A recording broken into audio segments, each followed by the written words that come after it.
Broadcasting from the Allen B. Levan NSU Broward Center of Innovation at Nova Southeastern University.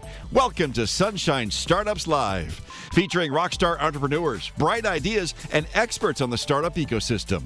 And now your hosts of Sunshine Startups Live, Jim Ryan and John Wensveen. Welcome to Sunshine Startups Live. This is your Florida Startup Podcast, and I am your host today, John Wensveen, the Chief Innovation Officer at Nova Southeastern University in Fort Lauderdale, Florida. Unfortunately, I am not with my co-host, Jim Ryan, today. He is feeling a little under the weather, and I'm suspecting that it has to do with Emerge Americas. We were there April the 18th and 19th, and we did multiple micro sessions of podcasts over the 2 days, and we are fully exhausted, and it was amazing as we featured entrepreneurs and investors representing not just Florida, but Florida and other countries. And it was very, very exciting. It gives me great pleasure today to be coming to you live from the world's first theme park for entrepreneurs, the Allen B. Levan NSU Broward Center of Innovation, right here at NSU, Florida. And today we are doing a virtual discussion with a good friend and supporter of the Levan Center as a member, Ian Gilmour, and I am so excited to have Ian with me because Ian is really the first startup company that we've engaged with under our Cayman Islands country desk model. And the country desk model is a mission to go out and find innovative nations around the world that really have growing ecosystems around innovation, technology, and entrepreneurship. And when we inked a deal with Cayman Enterprise City in the Cayman Islands, the goal was to identify startups and scale-ups that were looking for successful U.S. market entry. And Ian is actually the very first company to take the challenge and join us here at the Levan Center of Innovation. So congratulations to you, Ian. Really quickly, born and raised in the United Kingdom, where I also did my graduate studies. I missed my life in the UK. Resides in the Cayman Islands on Grand Cayman. He is the managing director of Euler Digital and chief customer officer at Bazooko. And we're going to learn more about what that is today. And he's also the advisory board chair for AI Forum, which is also another remarkable organization. Welcome to Sunshine Startups Live, Ian. How do I follow that? Well, you're doing a good job so far. As long as you talk, no dead air, we're good to go. Thanks for inviting me on. Really excited. So we have a very interesting audience that consists of entrepreneurs, angel investors, venture capitalists, public-private sectors represented. We have quite a following. We're here in season 2 of Sunshine Startups Live. And after coming off of our recent roadshow, I'm really excited to be back here in the studio with you as our very first guest. And what I'd like to talk about is your founder's journey. You got an amazing story from birth to where you are right now, right? Kind of a zero to hero in the making. And I don't want to divulge everything because I think that comes better from the guests. And in your case, you're very excited all the time. You have an endless smile that never stops. You're full of energy, probably more than anybody else I know. You're like the Red Bull commercial, right? You just keep the timing watch that just keeps on ticking. So why don't you walk our audience through the founder's journey of where you started and how you got to where you are today? And we'll certainly take a deeper dive into the startups that you're involved in today and talk a little bit about that. And I have some questions regarding that, but talk us through the founder's journey. How far do you want to go back? Because I've been around. I usually start at age 3 when we talk about mine, but I accelerate it very quickly. So give us the compressed version. I mean, wherever you feel comfortable. Yeah, so I can start. So economics graduate, UK citizen. I have Scottish ancestry.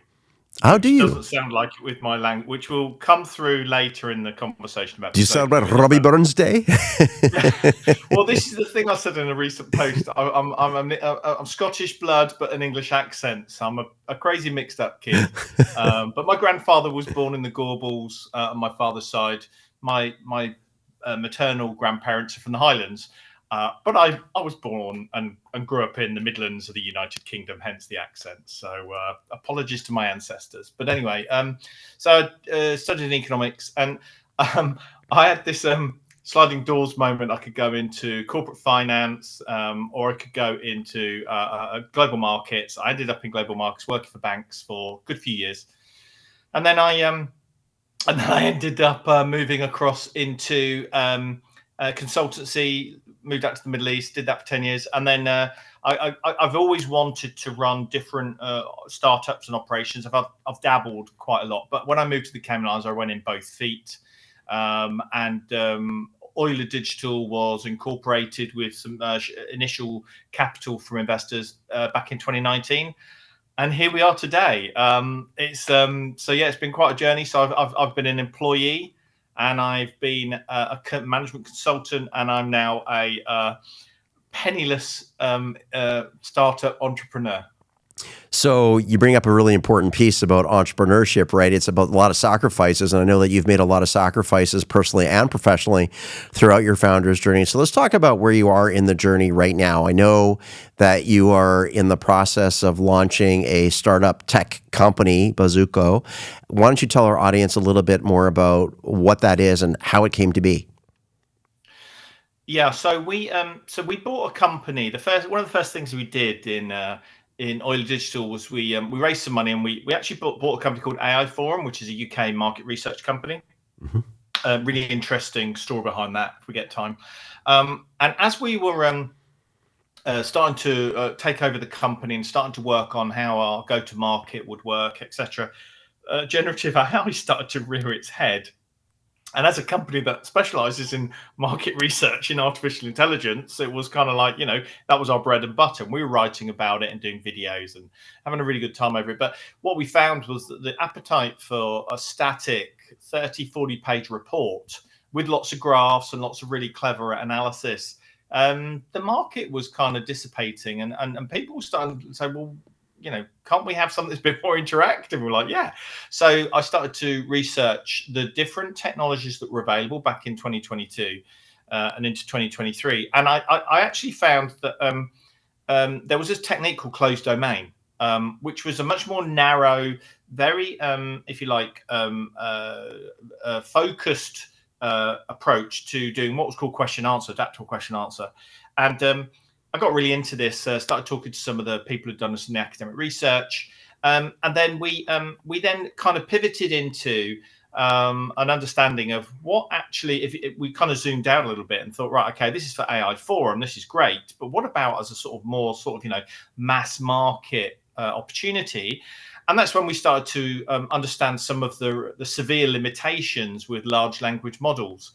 And roll forwards, that actually gets us into where we are with Bizoku. And Bizoku, just for listeners, Zoku is a Japanese word. It means culture, subculture. You prefix it in the Japanese language, but we use the word belonging, B. So we've got Bizoku. So it's kind of a combination of belonging and culture, which I think really explains the mission statement behind Bizoku, which is to introduce more diversity in terms of dialects. And then recently, we've actually started to really innovate, having joined the Intel Liftoff program, which we can talk about. That's really opened up our capabilities in terms of our ability to engineer a lot more elements into the stack, primarily security.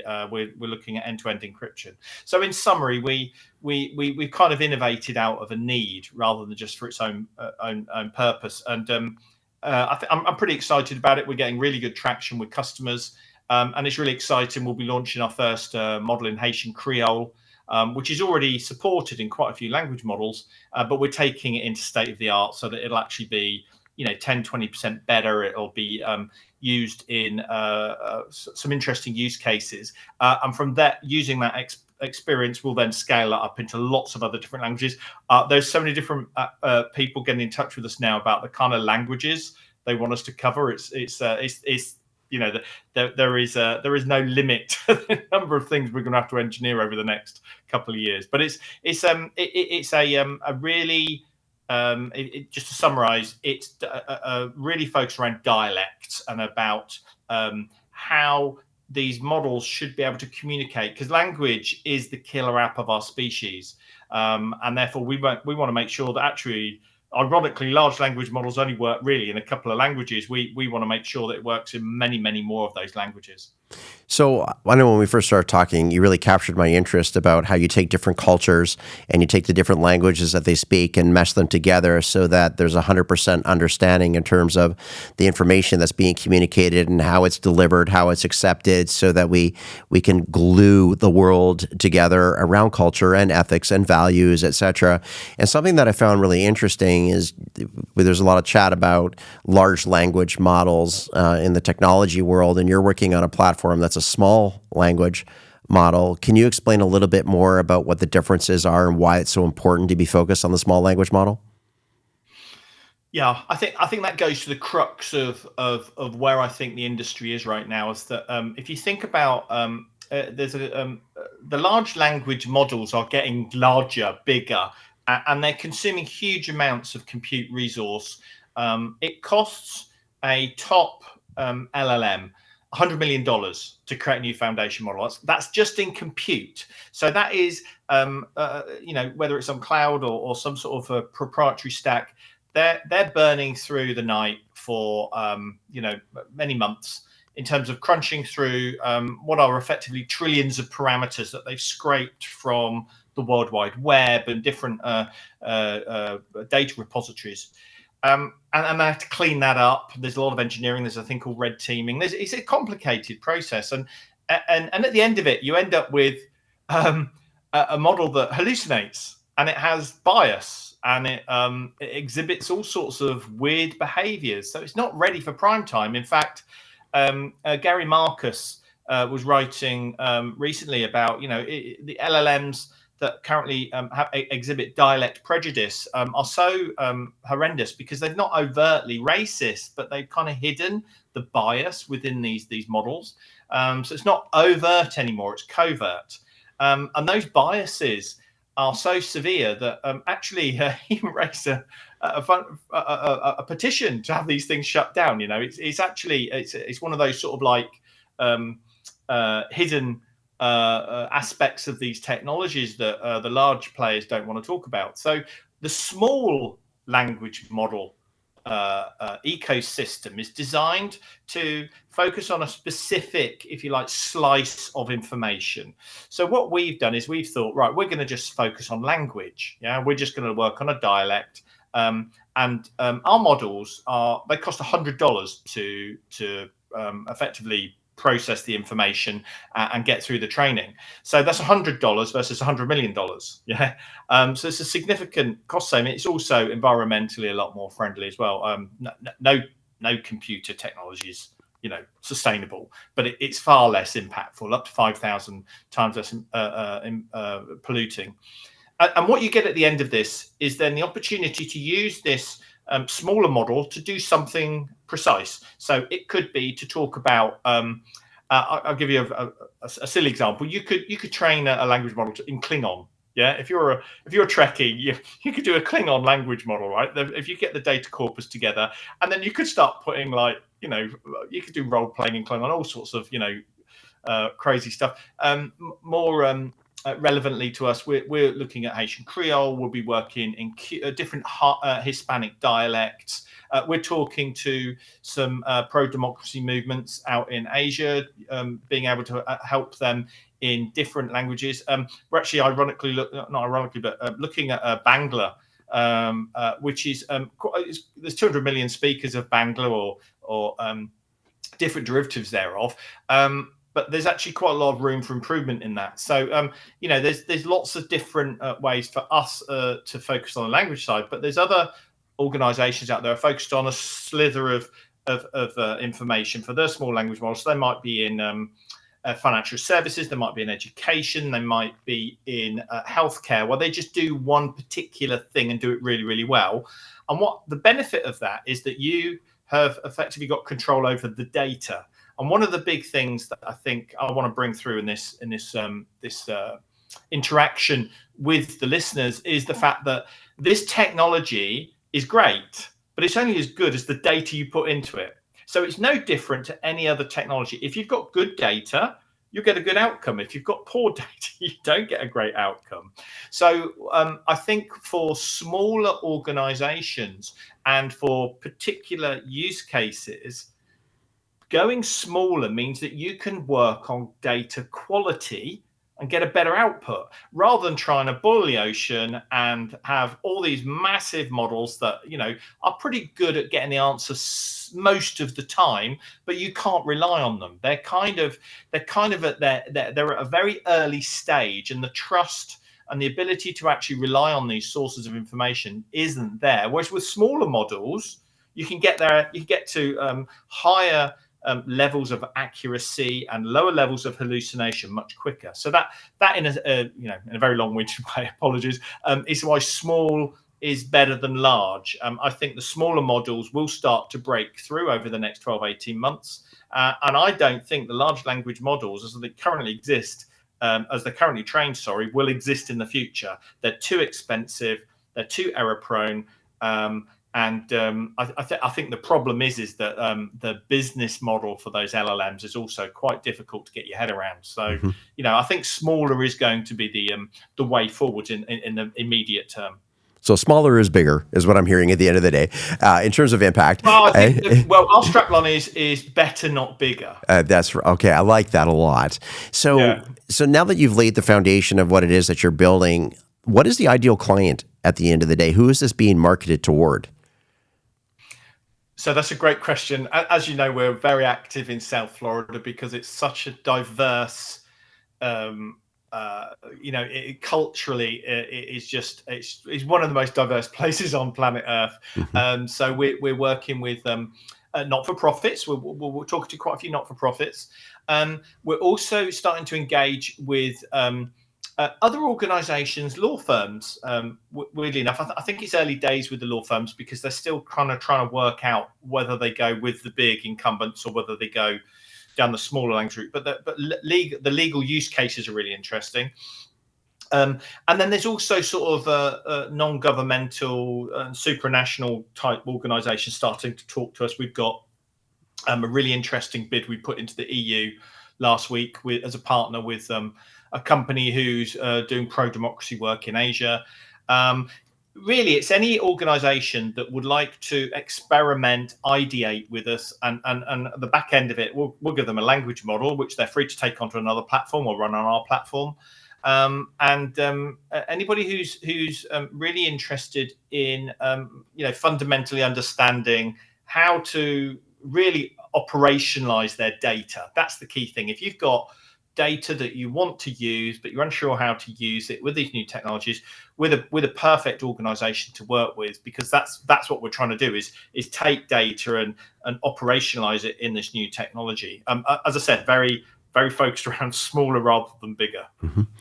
So what I'd like to do, and we'll make sure that before we get off today that we provide information so that people can reach out to you if they'd like to engage and learn more or participate. I know you are looking for sample cohorts as an example from different communities, and it's interesting that you are literally going global with what you're doing because it truly does have a global impact in terms of what you're creating. So let's talk about you as an entrepreneur, as a founder, and resiliency. And you think about entrepreneurs. For those that are not entrepreneurs, there's sometimes the perception that an entrepreneur is an easy job. You can work when you want. You can take holidays when you want, when in fact, it's really quite the opposite, right? Like I'm looking at myself, I'm day 14 straight without a day off and 14, 16, 18-hour days. Yeah. And I know that you are work. But I'm really curious when you set yourself in front of different types of challenges, setbacks, failures that may enter into your life. How do you be resilient to navigate those hurdles, knowing at the end of the day you're building something that's going to be successful? How do you get around the curveballs that are thrown at you every day? I think it's an illness. Actually, I think I have an illness. I have psychosis. Yeah, I am. So I'll give you a really simple example. Even when I worked for Deutsche Bank, when I was 5 years out of university, I went and joined this amazing German bank. I mean, I joined them at the peak. They were in the mid '90s. They were AAA, and they were the one. They were better than Goldman Sachs. And I remember, within 2 years, I was desperate to do go out and meet customers because I was working in risk management.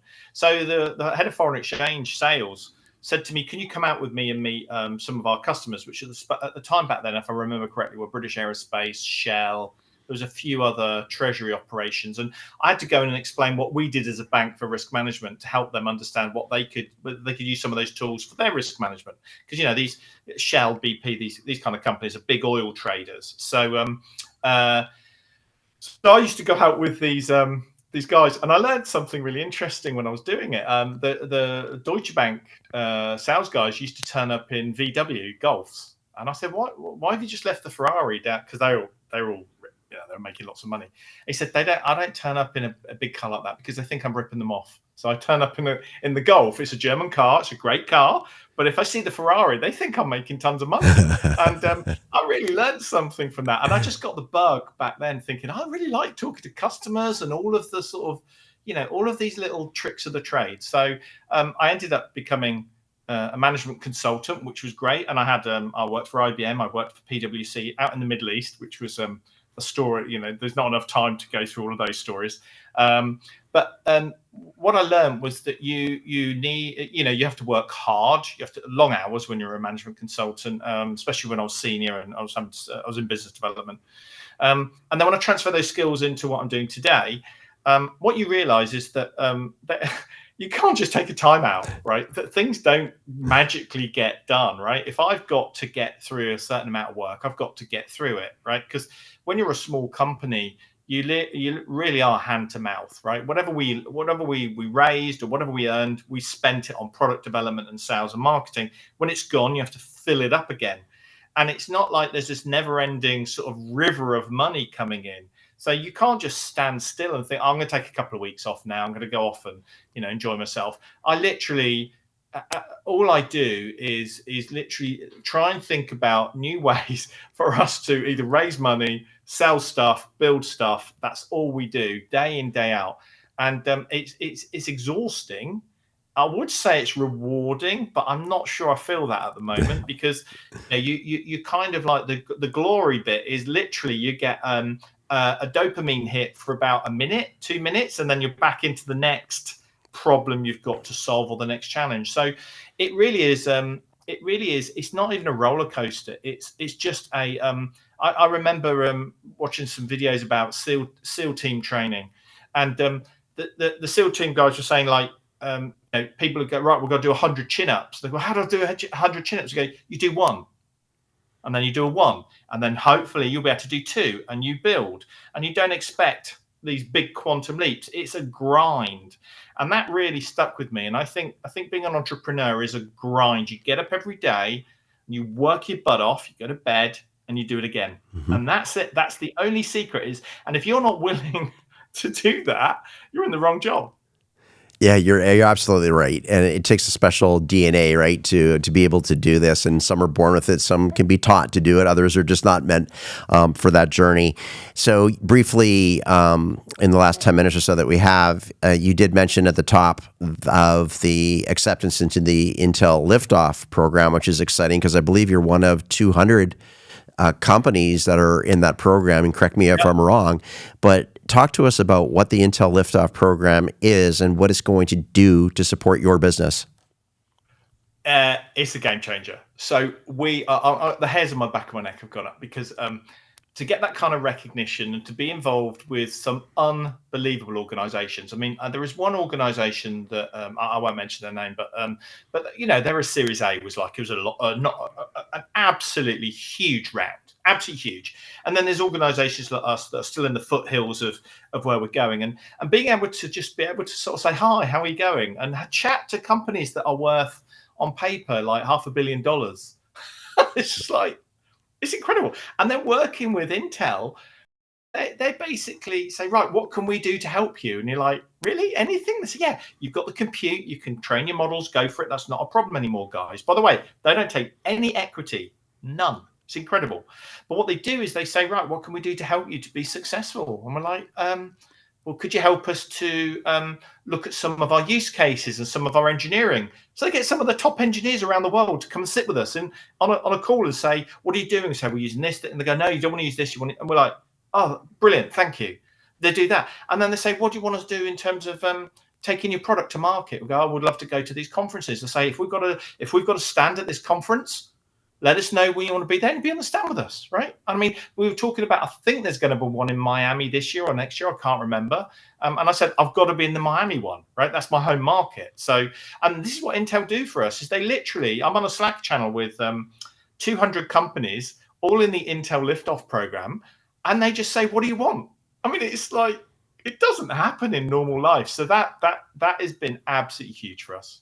Well, big congratulations there, because I know it is literally going to lift you off to the next phase of development, and it's super exciting.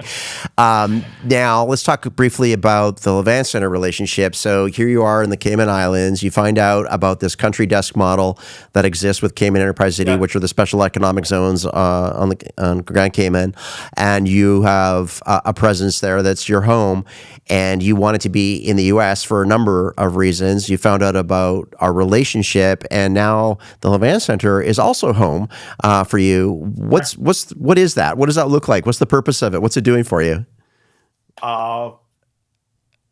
It's incredible. So to be able to benefit from all of the so we've raised a lot of money in Cayman. We get a lot of support from the Cayman Enterprise City. Special shout out to Charlie Kirk-Connell, the CEO of Cayman Enterprise City. What an amazing guy. He's really been very supportive, as have you. I concur, and I always enjoy my visits down, and it's quite an ecosystem that's beginning to build. And of course, I'm very involved with Enterprise Cayman, and another way that we get to spend time with each other. But please go on.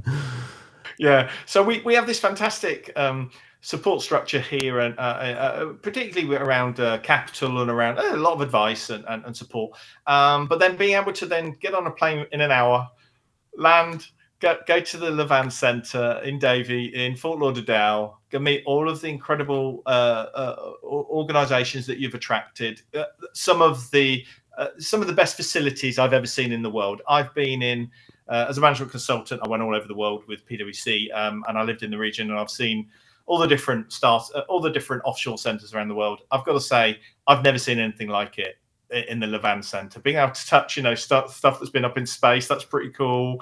All the robotics, all the people, all the facilities you arrange it, and then the ability to network, meet people. I mean, it's just unbelievable. So it's kind of like we're almost we're set up for success, right? It's up to us now to convert everything that we've been given and turn that into customers, great products, and revenue. That you can't do that. We've got to do that bit, and if we fail, it's on us. But being set up for success is what the Levant Center and CEC has done for us. And it's kind of a bit weird the way it happened, because I moved over to the Middle East, I end up in Cayman, and then I'm operating out of Florida, and it's just like, I don't know. And then I joined the Intel program, and I just think the stars are kind of aligning, and there's something going on here. Don't screw it up. Well, and you're not going to, and I'm sure there's still continued challenges ahead, but that's the life of an entrepreneur, and you're going to do exceptionally well. So now what I want to do is take this moment in our show to throw you what I call the Rubik's Cube question. Oh, no. And my goal here is to stump you, and I have been successful with all but one guest so far, and that question was just way too easy that he was able to answer it. So here's your question. If you were to swap lives with a fictional character for a day, who would it be and why? A fictional character? Yes. I did it. I stumped you. I won. but there's got to be something. A fictional character for a day. Who would it be and why? Fictional character for a day. Oh my goodness, John. No. I've drawn a blank. I'm looking at my bookshelf. I'm going to cheat. It could be anything. It could be. I don't know. Yeah. It'd have to be someone who's got a really cool life. So James Bond, maybe. You'd make a great James Bond. You got the accent down. No, ask my wife. Definitely not. All right. So that's for phase 2 of another discussion when we're going to check back with you and see. Yeah. No, that was a good one. This is the best stump ever. So it worked. I can only think of real life characters. The one person in real life I'd love to be, I can tell you who my absolute idol is Jacques Cousteau. Jacques Cousteau, yes. He's the one. Yeah. My whole life has been around. I grew up watching his stuff on TV. If I could be anyone who's non-fictional, it would be Jacques Cousteau. Fictional, I'm not so sure. Okay. Well, think about it, because we're going to have you back on again for a progress update at some point in the not too distant future. So think about that one. That'll be your question. And we have a very captive audience in front of us. If our audience can help you in any way, what is it that you need?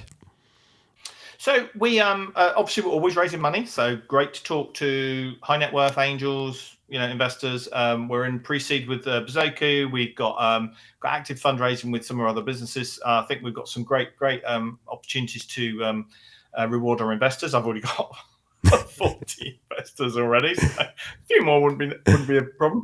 And then also the most important thing is I want more use cases, and I want to talk to customers who want to use this technology but don't know what it can do for them, how they can use it. We haven't talked about some of the features of it, about encryption and the rest of it. It's all for another day. But I'd love to meet organizations, community leaders, people who run sports teams, anybody who wants to be able to communicate in a really engaging and authentic way, and use this new technology but don't know what it's about and how you use it. We're super friendly. I've got linguists, I've got mathematicians. It's almost like a Michael Crichton movie, actually. I'd love to talk to organizations, community leaders in South Florida about how we could use this technology and leverage it to increase representation and do more, be more of the good AI, right? Rather than just the stuff that just wants to make money. I'd like to do stuff that actually helps communities, helps people. That would be quite nice. So you're in the right market, South Florida, as you mentioned. It's quite an emerging innovation ecosystem with a lot of different resources for a startup and scale up like yourself. So I encourage our audience to reach out to you. What is the best way that people can reach out, get in contact with you? So they could get in touch with me with email, which obviously I can share at the end of the broadcast with you. So it's ian.gilmour@euler.digital. Or they can jump onto our LinkedIn page and DM me that way. We've got Bazoku's. There's only one Bazoku on LinkedIn. They're probably the two easiest ways to get hold of us. All right, so it's BEZOKU, correct? All right. AI. All right. Ian Gilmour, Bazoku. I wish you great success as you launch your company. It is going to have global impact, and congratulations on the phase that you're in right now. Audience, if there's any way that you'd like to participate with Ian and his journey to the next level, you can reach out to him, and you can always come back to Sunshine Startups .live, and we'll also put you in contact with all of our guests. And I thank you again, Ian, and we look forward to our next chat, and we hope to see you soon. And for our audience out there, again, it's just John Wensveen coming to you from the Levant Center of Innovation today, and on behalf of my co-host Jim Ryan, who I know he wishes he could be here, but he is here in spirit, we wish all of our entrepreneurs out there a happy founder's journey, and we're here to help you along the way. And if you'd like to see this episode along with all the other episodes that we've been building, go to sunshinestartups.live, and we look forward to seeing you soon. Thank you very much. And thank you again, Ian. Pleasure. Have a great weekend. Remember to subscribe, like, and share the Sunshine Startups Live podcast, and follow us on social media. If you're interested in sponsoring or appearing on the show, please email us at booking@sunshinestartups.live.